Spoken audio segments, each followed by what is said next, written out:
Well, I guess we'll go for quality today. It's a bad day, weather's bad. Of course, Philip and Betty's over at Villa Rica where Philip starts that meeting today. We have a 1:30 service this afternoon, and then through Wednesday night, Monday, Tuesday, Wednesday night. Seeking the lost, I believe, is their theme. Several on the sick list in the bulletin. Of course, I don't know if David and Sanders are on their way back home or not, but they're supposed to be. They're going to leave sometime today, as the mother just said. Bad traveling weather. But anyway, we pray for their safety, for their return. Well, we're on lesson number 60, it says here, if I changed it. Sometimes when I copy and paste that first screen, I forget to change the number. But anyway, we're still in what is normally called the Protestant Reformation. It's a 16th century endeavor, basically efforts to try to correct what these men seemingly saw to be wrong in the church. As we've said before, it was not really their intention, or at least these first ones, to start a new church. They held to that one church concept, and all they wanted to do is reform the existing church. And a lot of the churches that referred to themselves as reformers or reformed churches sometimes even call themselves Catholic Reformed, especially in Switzerland and Scotland, the work of Zwingli and Calvin, and our person we're going to introduce today. Let's look at the timeline just a minute to kind of show where we are, historically speaking. We are in what's called the 16th century, between 1500 and 1600. Martin Luther was our first personality that we introduced. Born in 1483, died in 1546, and most of his work was done from about 1517, 1520, somewhere along there. There's a little disagreement about the date that he nailed those 95 disagreements, you might say, on the church door at Wittenberg. But somewhere around 1517 to 1520, and kind of officially kicked off the Protestant Reformation. Prior to that, there had been other efforts. We referred to them as the Morning Star of the Reformation, the 95 Theses. Erlich Zwingli was born pretty much the same time Martin Luther, about a year later, but he died much younger. And when we studied him, we noted that he was a soldier, you might say. He died on the battlefield, fighting for freedom. John Calvin was born in the 16th century, 1509, and died in 1564. So you can see how his life overlaps with Luther and Zwingli. And of course, they knew each other. And Zwingli and Calvin had at least two historical recorded meetings where they discussed their differences. And I believe of 15 points, they agreed on 13 or 14. The main disagreement was over the Lord's Supper. Sometimes they called it Eucharist, the Greek word from thanks or thanksgiving. And the whole disagreement was over the elements of the Lord's Supper. The Catholics, of course, teach the transubstantiation, that the blood and bread become actual flesh and blood. Luther was saying It's not actual flesh and blood, but there is a real presence there.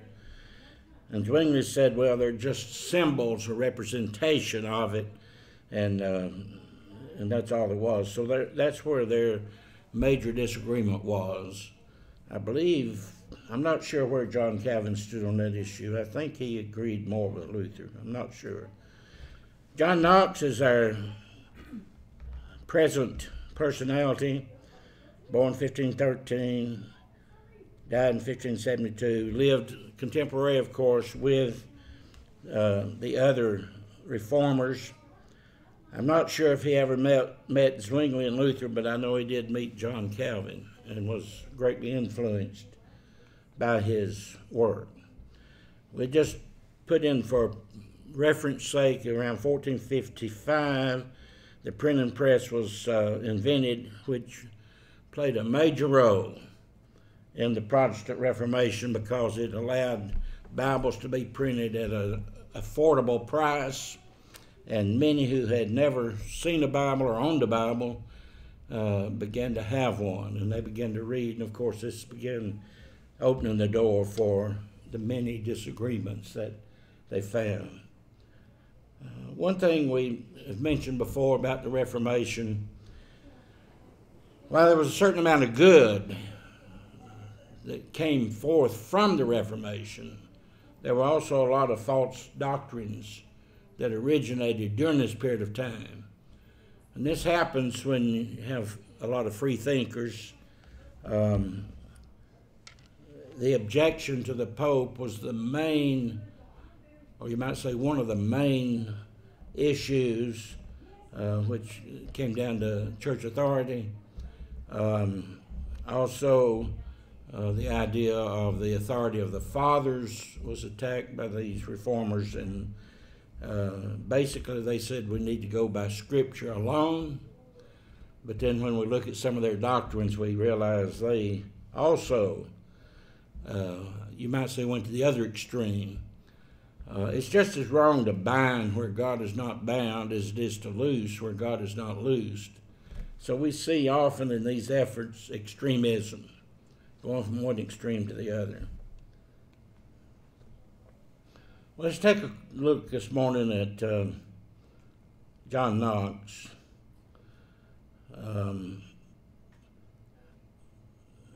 I really don't have any particular reason for the order I listed these men other than Luther being first, because they were all, as we said, during the same period of time. But Knox might very well be inserted here because of his age in relationship to Martin Luther. He was called a minister of the gospel. He advocated violent revolution. He was willing to fight for what he believed, and he was a very outspoken preacher. It is said that only 2 of his sermons were ever published, yet of his day he was considered one of the most powerful preachers, a key figure in the formation of the modern Scotland. But there is only one monument erected in his honor, and it is said his grave is underneath the parking lot. So these guys didn't always get a lot of respect because they did have a lot of enemies. And a lot of their enemies were in high places, which makes a big difference.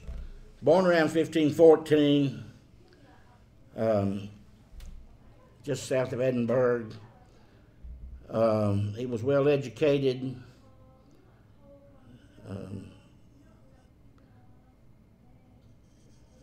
Many during his youth were angry with the Catholic Church, and this is the one thing that the Reformation did. It caused people to start examining more closely the church, and a lot of their objections came to the possessions. The church was very rich, had a lot of money, a lot of real estate. One writer said had an annual income of nearly $18 times that of the crown, which would be referring to the king or queen in England.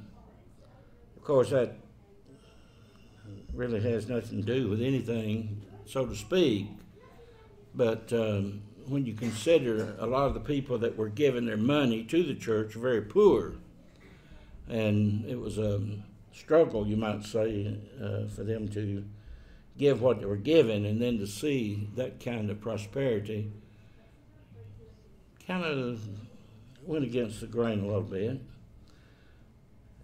But, you know, it doesn't necessarily mean that they were right or wrong because of their possessions. But a lot of people get upset over money. Did you start to say something? Okay. I remember when Joe DiMaggio was paid as much as the president. This is back in the 50s. A lot of people thought, well, that's a lot of money. Well, it was like $100,000 a year. And that still would be a pretty decent salary, you know. But it's not out of reach for a lot of people. That's only $2,000 a week, isn't it? Something like that. So, and a lot of people are making in excess of $50,000 a year that would have been in my younger days unreachable salary. I remember thinking if I ever got up to $75 a week, which would be $300 a month, we could live like a king. Time we got there, of course, there's a thing called inflation and cost of living and so forth, and it seems that it's, the working man just has a hard time staying even with the cost of living index. And a lot of places may give their employees a cost of living raise, but that's not really a raise. I mean, it's not a merit raise. If you're given at the end of this year a salary just to compensate the rise of the cost of living, you're still just kind of keeping your nose up out of the water a little bit. But anyway, it does cause for a lot of objective and subjective thinking. A lot of people felt that way about paying preachers. There was a time when preachers weren't paid very well at all. In fact, a lot of them were, what you might say, tent makers like Paul, who made their own living. Some were paid like the barter system with fruits and vegetables and animals. I remember one meeting I held, a tent meeting years ago, and a man gave me a goat at the end of it. But anyway, that's just the way people think. So this had something to do with their delving a little farther, you might say. If they're that rich, let's see what else they're into, kind of. Knox was influenced by the early church, by other reformers. Now, there again, while we are mentioning a few, there were more reformers than just those that we include in this lesson. But there were two reformers, Patrick Hamilton and George Wishart, and they influenced him to join the movement, you might say. And, of course, this would be in Scotland, and the idea was to reform the Scottish church. Both of these men were burned at the stake. Even in this early part of the Reformation, there was still a lot of power in high places and a lot of persecution to anyone who dared speak out against the church. And of course, also some of these reformers were involved in the execution of others, or at least supporting it. Knox spent 19 months as a slave. Of course, there again, he was taken prisoner because of his speaking out, you might say. And then he spent 5 years in England. He was well-known preacher in England.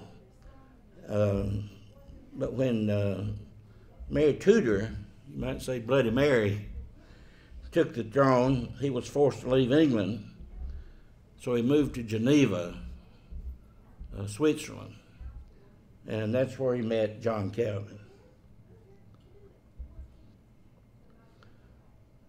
He gained a lot of knowledge and experience concerning the Reformed theology, and he also created a new order of service. I'm not sure exactly what his difference was with some of these reformers concerning the order of worship, but he had a little different idea, and he must have had some idea about the government of the church, as we'll mention again in a moment concerning the name Presbyterian.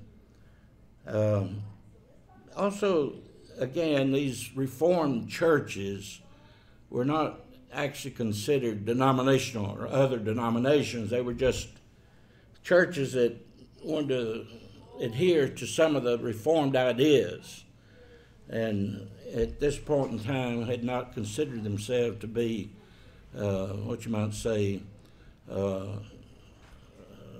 members of any other church but the one church. And they held to this one church concept, even though there was a lot of disagreement at this time among the believers.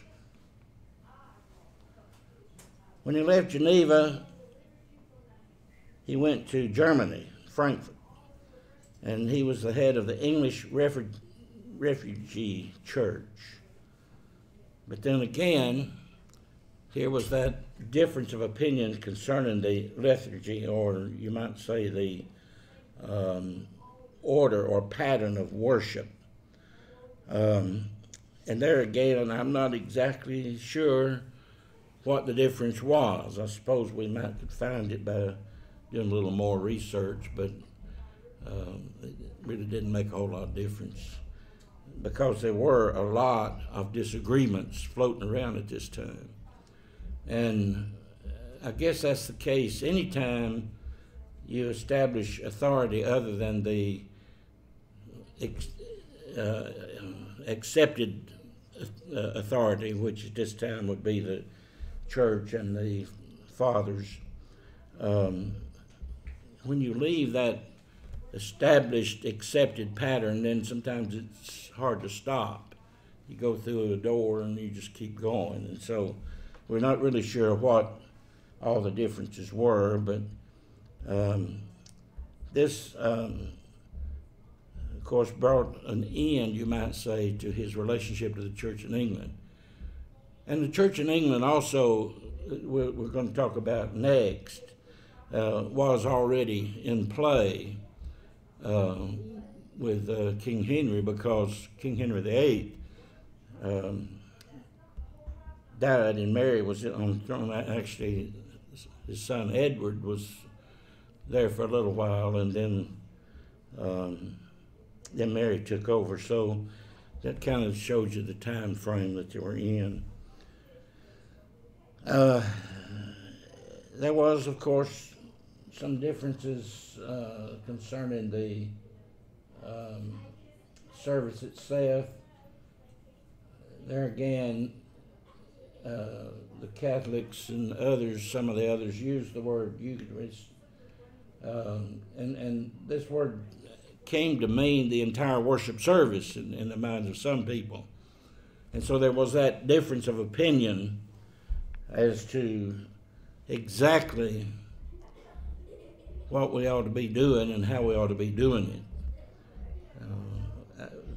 Sometimes preachers would go from place to place to hold meetings and things and say, well, what's the order of service today? And a lot of times the song leader or somebody said, well, we go through the scriptural method. We have 2 songs of prayer, another song, and then the preaching, just like the Bible says, you know.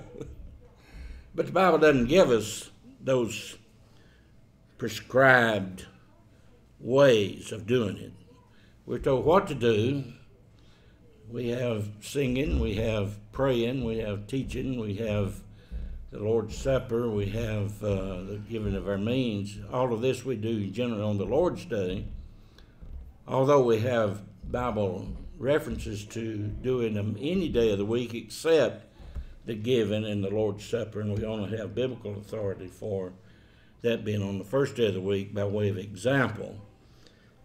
If we want to do it another way, we really don't have a scriptural example, and we'd be kind of going out on our own, not knowing for sure if that's what God would want to do or not. So anyway, this kind of puts him out on a limb, you might say. And this is probably the beginning of planting the seeds of the Presbyterian Church at this time. This movement in the minds of some was called a revolution. There again, being in Scotland, if you know the story of Mary, the Queen of Scots, who became queen at a very, very, very young age and was sent to France for her own protection, and the country was ruled by agents. Eventually her own mother, Mary of Guise, governed the country, but her and Knox had differences of opinion, and eventually she was dismissed from that responsibility, and in fact he is sometimes given credit for that. He served as a religious leader of the Protestants during Mary's reign, when she was imprisoned for her alleged role in the murder of her husband, Lord Donnelly. This is talking about Mary, the Queen of Scots, and King James IV.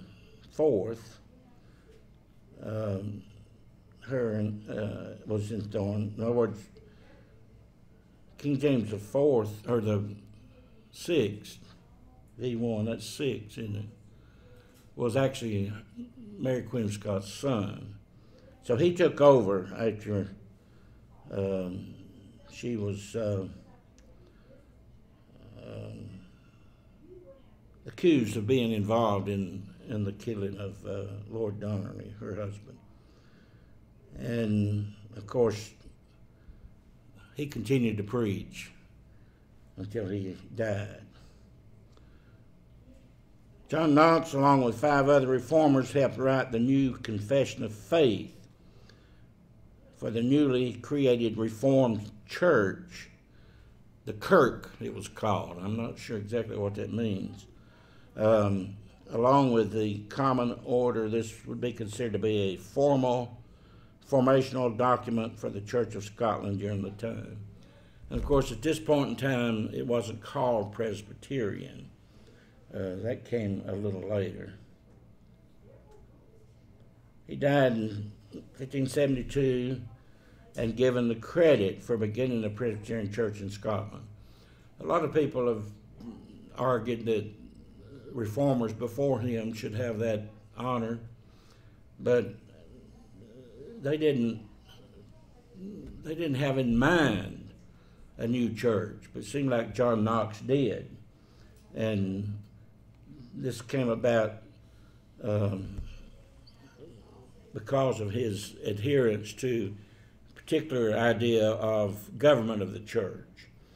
And Zwingli and Calvin, although they had a lot of the same ideas, and he picked up on some of that, and they were very strong reformers in Switzerland and influenced Scotland, it was never their intent, and nor did they establish new denominations. These were just Reformed churches, still part of the church. They were just trying to correct the error they viewed in the one church.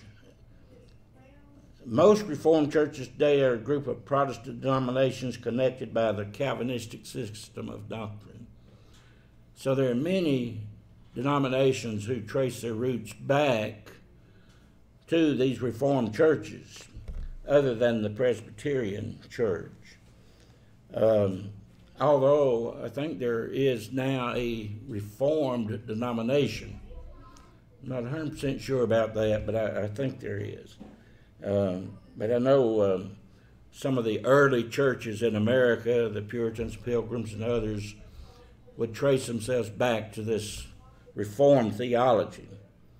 So, Reformed was not necessarily a denomination, but it was a system of thought and of process, of trying to correct and make corrections as they saw it. Presbyterian churches derive their name from their form of government. The Greek word for elder is presbyterius. The roots are traced to Scotland, Switzerland, and England. The first presbytery in America was formed in 1706 in Philadelphia. But like most, if not all denominations, they have been plagued with division. There are 3 or 4 distinct divisions in the Presbyterian Church. Some adhere more to Calvin than others. There's one group, and I forget the name, they may be Cumberland Presbyterians, who do not believe in the doctrine of the elect or non-elect. They believe you have a choice. So,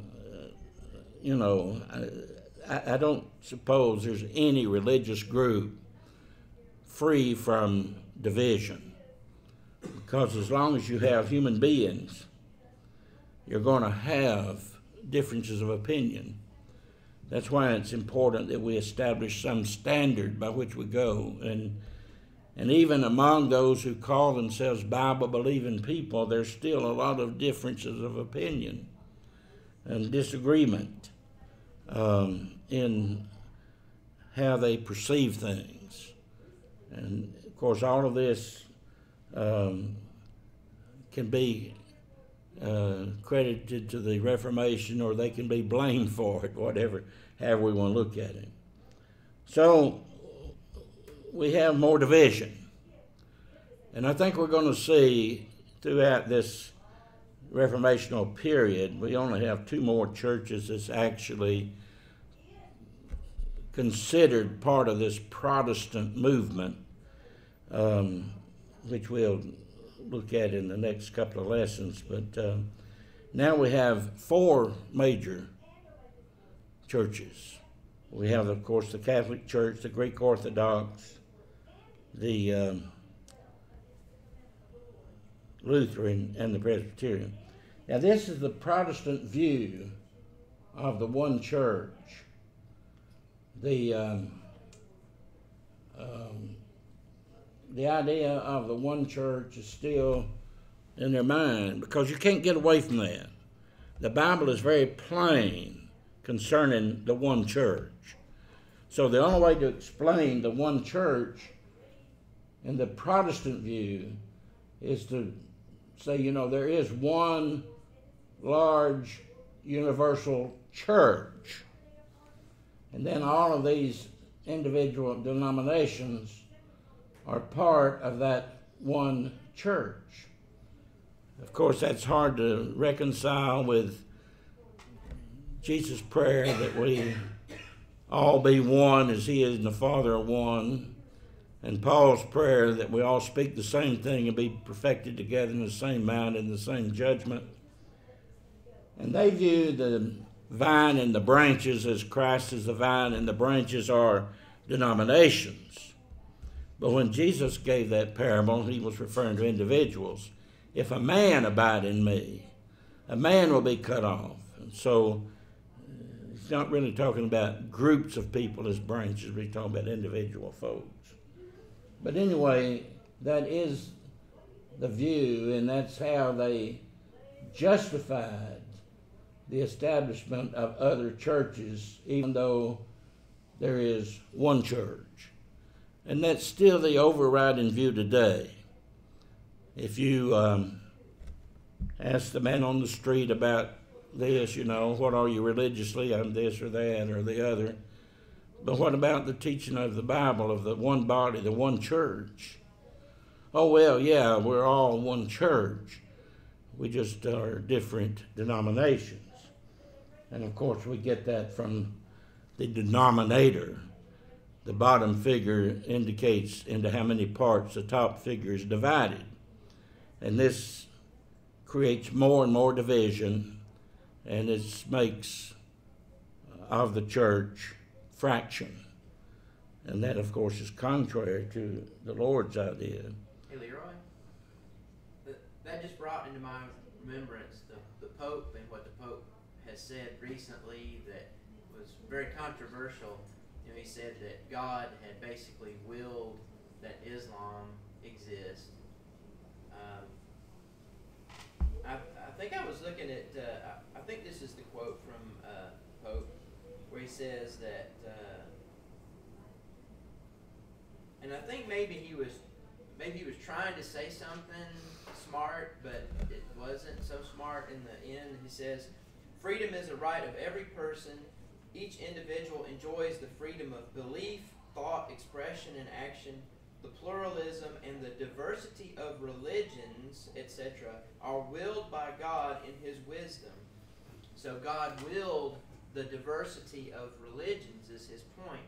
And I guess He's trying to say that it's so that we can have, freedom, but now that doesn't mean that they're all right. But the fact that He would say that God would will error is that's unconscionable. That's a person that purports to speak. See, actually, Jesus. at this point in time, we see the religious world. We have these major world religions down here that we've talked about. He's kind of moving them into this circle too, and actually, their concept is to make this circle, the big circle, the Catholic Universal Church, and then put all these others, including some of these others, in that circle, and that God will save them through the Catholic Church by His grace. That's contrary to Bible teaching, but that's how they tend to justify the things the Bible does say. It's easy to understand. But all this is doing, and we're going to see more and more. I read an article the other day that there's something like,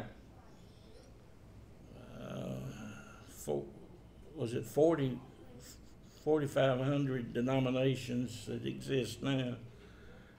I believe that was the figure. I'll look that up when we get to the denominational part of this, when we see the formation of other denominations other than these Protestant groups.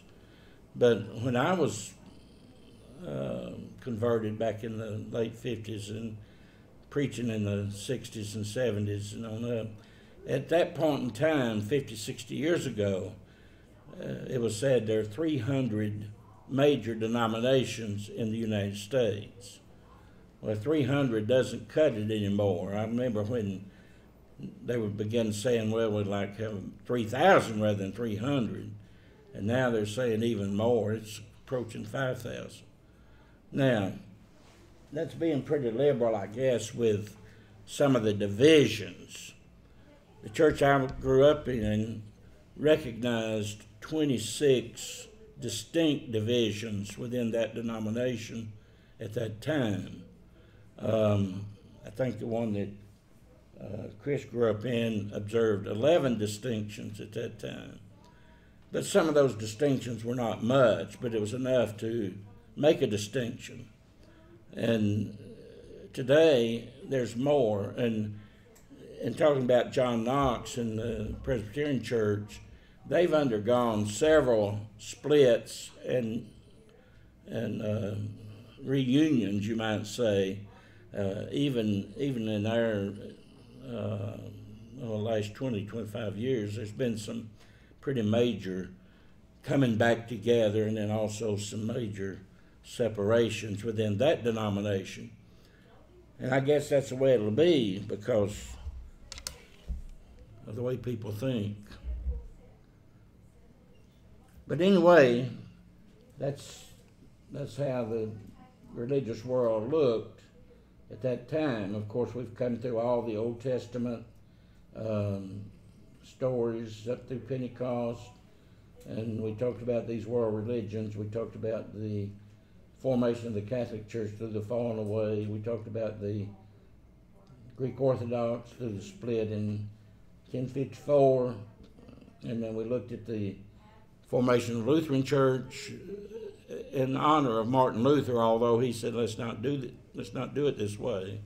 They did it anyway. And now the Presbyterian Church. I don't find anywhere where John Knox says, let's not do that. It seemed that was his idea. He might be the first reformer.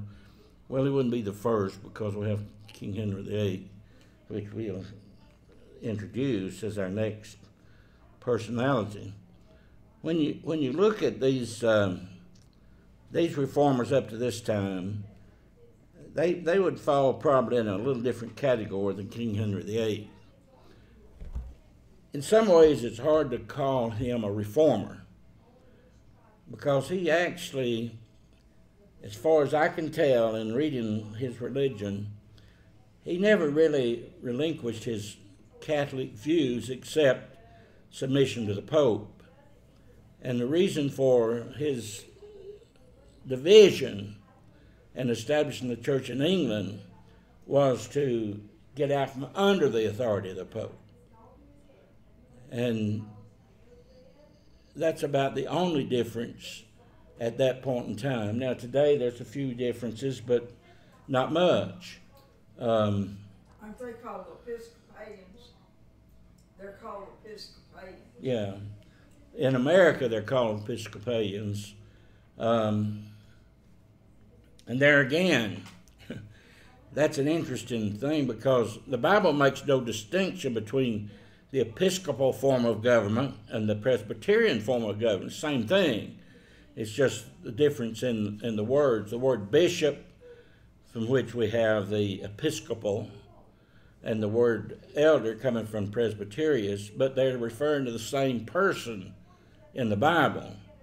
But we saw during that fallen away period where the words began to be used as separate entities, and an elder was not a bishop.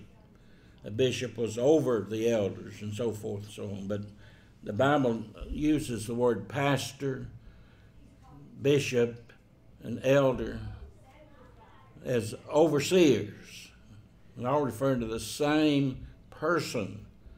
Preachers are not pastors unless they are appointed elders. Now, I'm not sure what the qualifications are in these denominations to be an elder.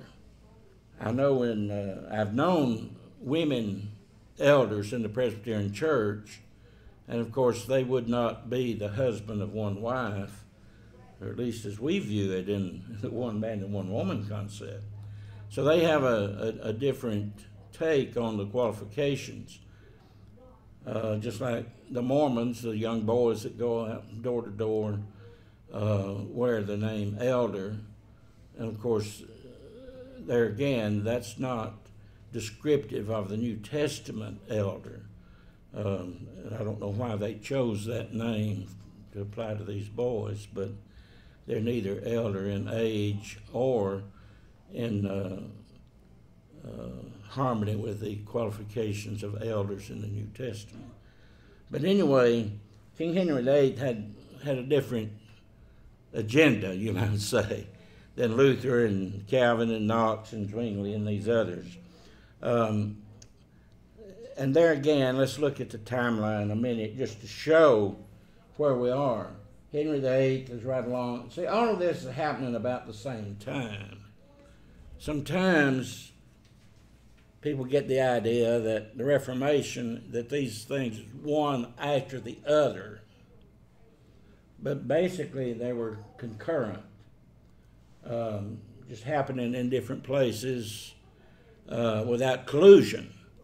Now at some point, most of them became aware of each other, and in some cases met each other, and in some cases they obviously disagreed with each other. So when we come to King Henry VIII, we're listing him here as one of the reformers because his actions brought about another Protestant group in that reformational period, although it is said that he died a Catholic, basically, in his beliefs. And we know that his daughter Mary, when she took the throne, she was still Catholic, and she opposed the Protestant movement. Now, her sister Elizabeth, when she took over, she was a Protestant, I believe. Is that right? I'm just going to, I don't know if you made this point, but the printing press you have here, the 1455, and then you can see, 1483, it's about, 30 years later, right? So 30, 40, 50 years later. It's kind of interesting because I guess you'd say that the printing press helped kickstart this because of the education that people were getting by being able to read their own Bible. Right. But in our way of thinking, it kicked it off. But I mean, there's a 30-year period here. That's a long time. That's a lifetime. Back right. then for a lot of people, that's a generation. So it's kind of interesting that we tend to think of things. The printing press kicked this off, maybe, but really, there was a long time between the printing press and the Bibles being printed and people actually making these changes, which some of them should have been made, obviously. So, we get impatient, I think, sometimes thinking that, maybe we're trying to change society, but sometimes it takes an entire generation for things to start happening. People have to kind of get away from, the Catholic Church had been in charge for a long time at that point, and people are reluctant or hesitant to move away, but I'm sure younger people come up and they start questioning these things. So that can be bad, but it can also be good. So it's just something maybe to keep in mind as we're trying to influence culture. It may not be an immediate response. Actually, when you look at the 1455 and then the 1517, which kind of kicked it off, you're looking at a good time span. Now, keep in mind that the day they printed the printing press is not the day they printed the Bible. Yeah. And I don't know how long it took, because that movable type, it was not like typing it out in the computer. It still had to be, it was lead type, and had to be set somehow. And it was not a real fast process. So I don't know when the actual first Bible was printed. I suppose there's a historical reference to that. And then just because you get a Bible today don't mean, hey, I've read the Bible through today and hey, I found all these things. So as Chris pointed out, we have a generation of people who are now becoming acquainted with the Bible. And it just wasn't the Bible, it was other books. And it was the awakening, the Renaissance, where people began to learn to read because there were things to read. They began to desire this awakening to literature and science. And also keep in mind, there's a very important date right along in here, 1492, which would be the year before King Henry VIII was born. 1492 is a date in history that we remember from high school or elementary school. And 1492, somebody sailed the ocean blue, And so there was the new world opening up, and there was this desire to be free and go to the new world, and that to get out from under not only the tyranny of political leaders, but also religious leaders. The printing press, the Bible wasn't, the printing of the Bible wasn't the only thing that helped in the bringing about of the Reformation. Plus, there were folks in this generation who had ideas, and some were squashed very early on, and some lost their lives prior to Luther. So, like I say, it took a generation for this to really take hold. But now, King Henry VIII was in England. That was different than these other countries. Right, but it was the same time. Yeah, I know, but it was in England. A couple of his high-up advisors, I think, had already been influenced by the Reformation theology and suggested to him, hey, we don't have to be under the Pope anymore. There is an alternative. Let's look at this for a minute. Now, this is interesting to me. Now, this particular historical document stated the 95 theses or grievances were nailed to the church door in 1521. So there is that disagreement. Was it 1517? Was it 1521? Was it somewhere in between? History does not always agree with itself. And that's one of the reasons we say history is not authority. History is just information. History just lets us know what's happened. And when we look at all the accounts that we can find of historical events, we kind of can come to some conclusion, although there's still going to be some differences as to the exact date and things like that. But there's no disagreement that there was 95 grievances. Now, whether or not, when they say he nailed them to the church door, did he take a hammer and nail? Did he use Scotch tape? I mean, how did he do that? That's certainly a disagreement because we don't know. He might have just folded up and stuck it in the door. Wednesday night when I came, I was the first one to open the door, and there was something stuck in our door. And I gave it to Philip. It was about something happening in the community. I forget now what it was. But anyway, we don't know how he attached these to the door. Well, every picture you see was Martin Luther hammering it. Yeah, right. Yeah, that's what they always say. But anyway, Henry disagreed with Luther, even to the point that the Pope rewarded him with a title in English would be Defender of the Faith. So, as we saw in the timeline, Luther and Henry, were contemporary in the time period.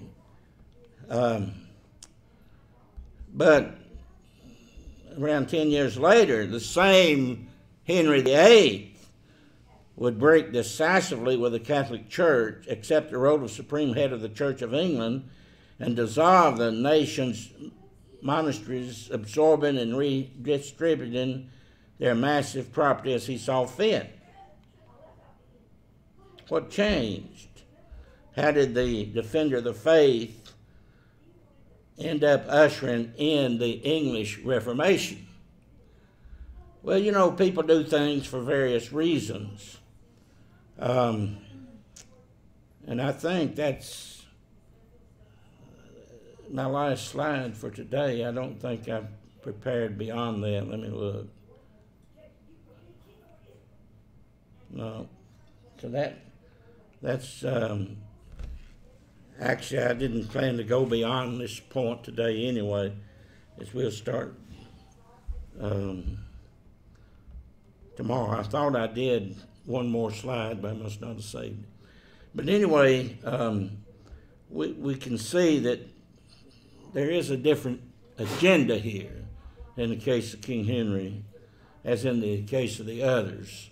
And we're going to look at some of the things that took place because of this. Well, Henry just wanted to marry Anne Boleyn. Right. We know what it was. He wanted a divorce. And that's an interesting thing to read because at that point in time, there was that, if you recall, earlier on we talked about the popes. There was a time when there were popes in Rome and in France where there was a dispute of who really was the pope. And then there was a time when they were actually in France and not in Rome. And the one that had the authority to grant this divorce was related to Henry's wife, I believe. We'll look that up and have a little more about that when we continue. Now, next Sunday, I'll be here next Sunday. but I won't be here the next, or maybe the next two. So we'll pick this up next week at the point of introducing Henry VIII and talk about a little about him and What so did you forth. say about his wife, Henry VIII's wife? Which wife were you talking about? Catherine. The first one? He wanted to divorce Catherine because she didn't give him a boy. To Mary Ann Boleyn? Yeah. Okay. But the acting pope, or the existing pope in France at this time, because of the conflict of the popes, was actually related to Catherine somehow.